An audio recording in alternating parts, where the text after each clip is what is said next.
The Philippines is once again facing the full force of nature. Super Typhoon Uwan, internationally known as Fung-Wong, is now churning over the Pacific, rapidly intensifying as it barrels toward northern Luzon.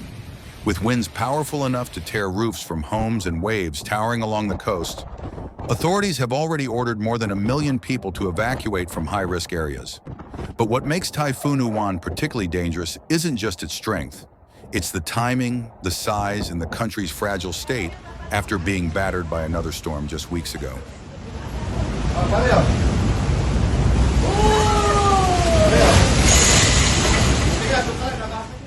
As of Sunday morning, November 9th, 2025, Uwan has been officially upgraded to a super typhoon by the Philippine weather agency PAGASA.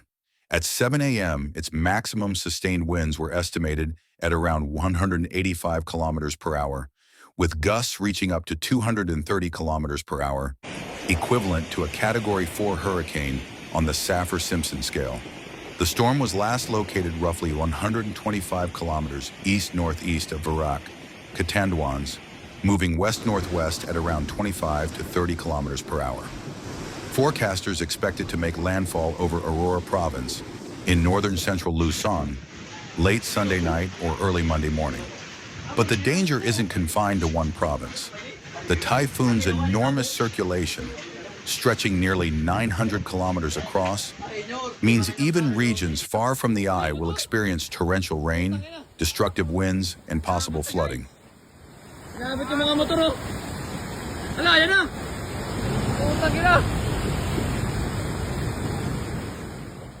Authorities are taking no chances. Local governments across Cagayan, Isabela, Aurora, Camarines, and Quezon have activated full emergency protocols. More than 1 million residents from coastal and low-lying areas have been moved to evacuation centers.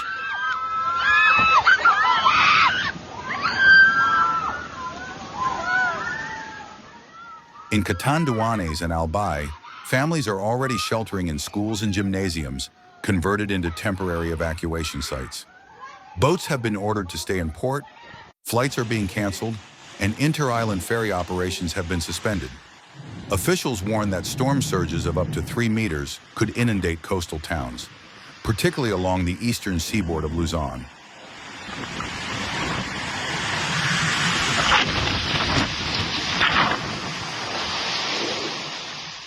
Residents are being told to stay away from beaches, riverbanks, and mountain slopes, where landslides are likely once heavy rains begin.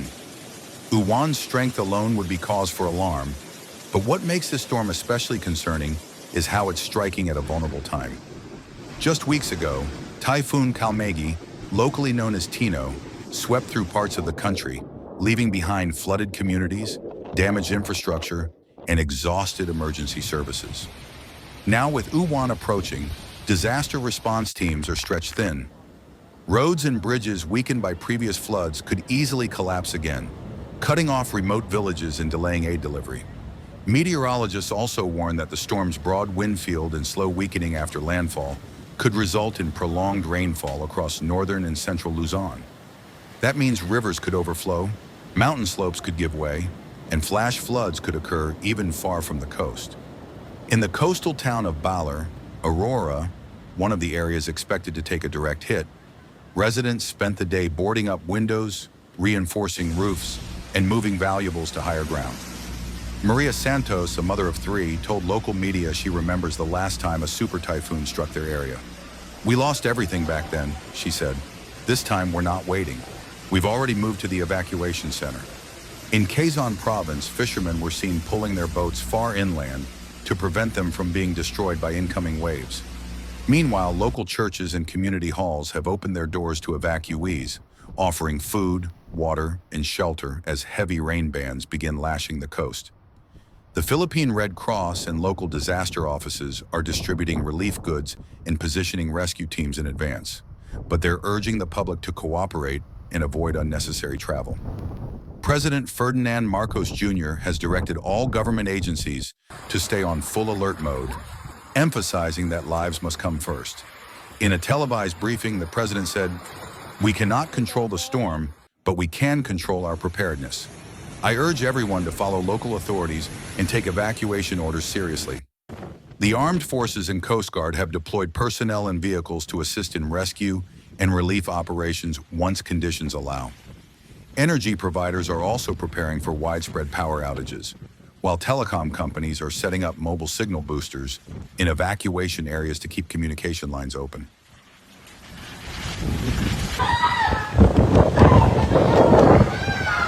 Mama!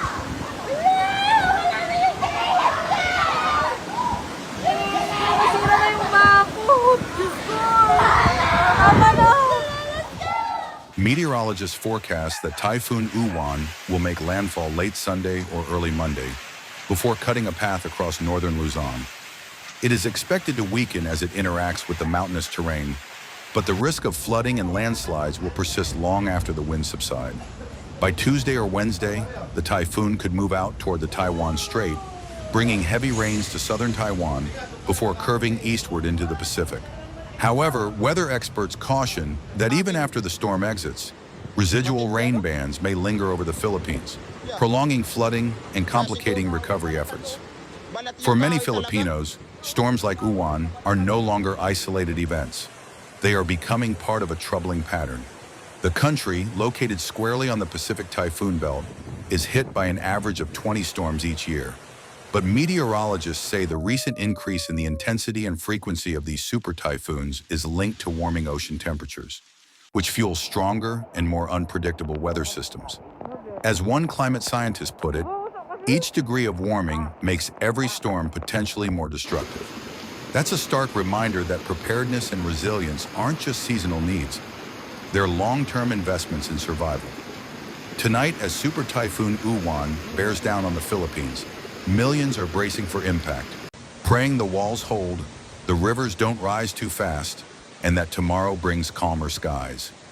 If you're in the storm's path, please take this warning seriously. Stay indoors, listen to official updates, and check in on neighbors who may need help.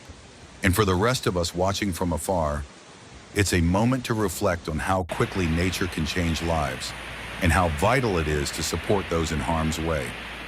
This is not just another storm, it's a test of resilience, community, and compassion. Stay safe, stay informed, and let's keep the people of the Philippines in our thoughts tonight.